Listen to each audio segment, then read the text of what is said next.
Everyone listen up! It's just the beginning! So I want to tell you a story that shows how much impact one person can have if they stand up for what's right. It also illustrates how much people mask on a daily basis. That was deep. Here's Pump Up the Volume. Everybody knows that the dice are loaded.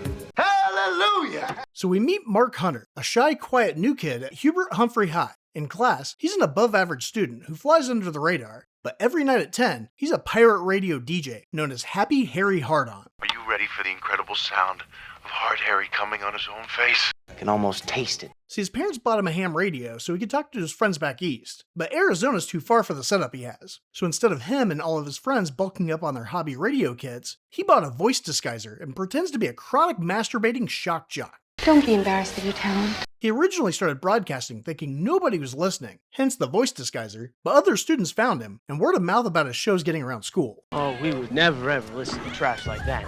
This girl Nora thinks that he might be the only guy she can relate to, so she's trying to find out who he is. How can she do that if she doesn't know his real voice? Well, he repeatedly talks about going to her school, and according to Mark's dad, who's the school commissioner, there's only about 1,200 kids that go there. He's also mentioned that he's new to the area, which should drastically narrow down her search. Nobody knows who he is. But she stupidly doesn't suspect Mark, who she knows checked out Lenny Bruce's How to Talk Dirty and Influence People from the library. And even after ruling him out, she still checks out the book. What is wrong with this picture? Thanks to his dad's job, Mark has access to internal memos about what the administrators are saying about students, and he reads them on air, completely blasting children's personal information on the airwaves. My listeners are curious about your participation in the decision to expel Cheryl Biggs. He even goes as far as calling the guidance counselor to get him to confess that they're expelling a girl simply because she's pregnant, which of course he denies and hangs up. Remember, my dear, I can smell a lie like a fart in a car. Mark also has people send him fan mail and questions they want addressed on the show. One viewer, who he calls the Eat Me Beat Me lady, sends him poetry about how he makes her feel. And of course, it's Nora. So she's playing detective so that she can date him?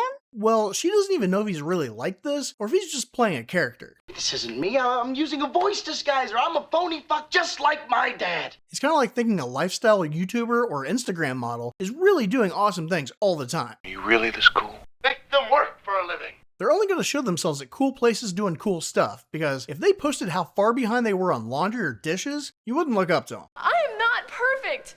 I've just been going through the motions of being perfect. Just like anybody. And when people look up to you, they assume you have good advice. Like this kid Malcolm, who wants to know if he should add another hole to his head or not. He probably shouldn't be taking literal life advice from a man who calls himself Happy Harry Hardon. Tonight, I'm as horny as a 10-peckered house. But considering he's got a box of tissues next to his bedroom computer, and the fact that his mom needs to air out his room, might lead to the hint they might have something in common. He sounds like a chronic masturbator. Mark tries to relate to Malcolm's loneliness, but he ends up going through with ventilating his skull. All right, Malcolm.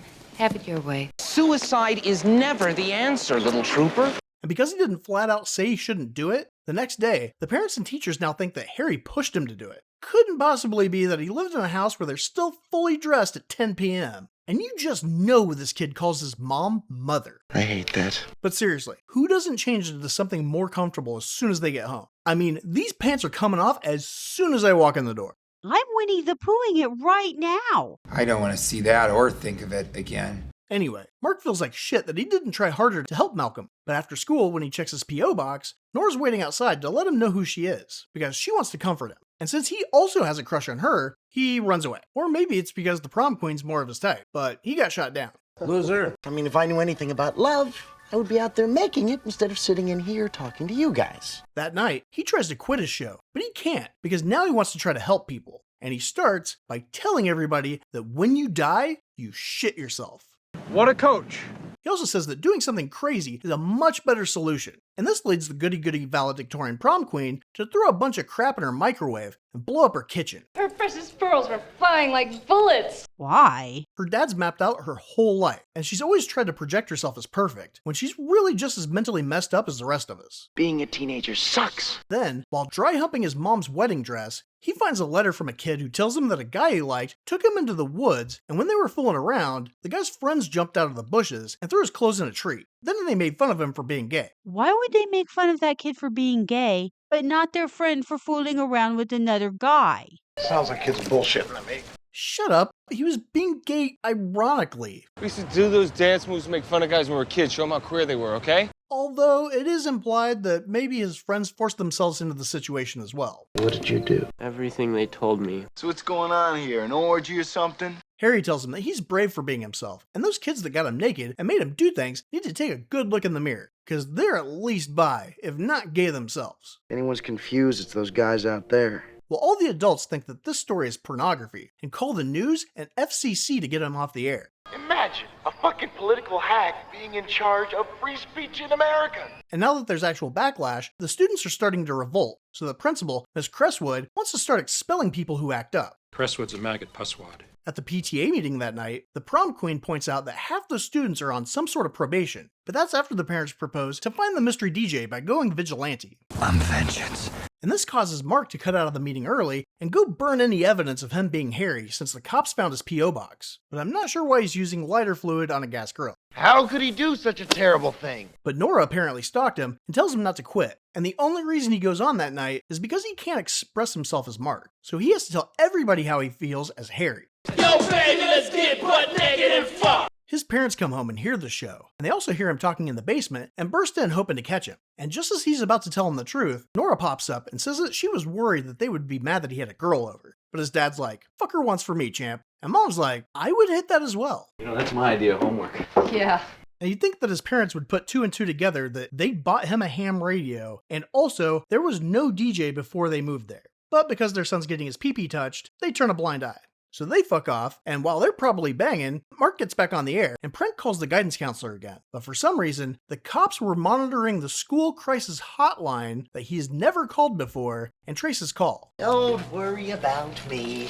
But Mark pulled a sneaky, and added an extra phone to his neighbor's line, and has been using that the whole time, so the cops just wake up some unsuspecting couple. This is the problem with free speech. The next day, there's graffiti everywhere, so Mark thinks it's gone far enough and wants to quit. But then Nora gets expelled for not having a good enough grade in one class, and his favorite teacher gets fired for stopping the vice principal from beating up a child. I'm not stupid, you know. The FCC's also shown up to try to triangulate his signal, so he makes a portable unit so he can drive around and broadcast. But he can't drive and talk, so he asks Nora to drive by sneaking in her bedroom like Edward Cullen. Do you do that a lot? Just the past couple of months. Creep Boyd. As he's on the air, Mark's dad's given evidence that Crestwood's weeding out low-performing students out of the school, so they'll be the school with the best test scores. I've been going to this high school for 7.5 years.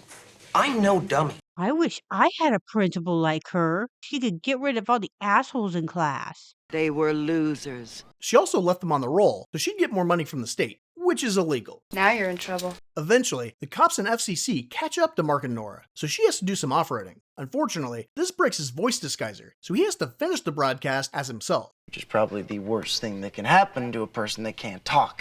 They drive down to the football field where a bunch of people have been gathering to listen to him every night, and he tells them all to follow his lead and steal the airwaves, because they have a voice and they need to use it to help people or call out bullshit like he did with the school. And then he and Nora get arrested. Oh, Dad, we're going to jail! But his story inspired a bunch of people to speak up about everything and anything. And this is why there are so many podcasts and YouTube channels. People found legal ways to spew whatever pops up in their stupid brains out of their stupid word holes. You having fun? Yeah. Not again. The creature stirs. Here is one incredibly simple solution. If you catch my drift. Keep this thing going. Try it. Try anything. Say shit and fuck a million times if you want to. Well, it's about time we had some refinements on this show. I am inside each and every single one of you. Just look in, and I will be there, waving out at you, naked, wearing only a cock ring. Thanks for coming out.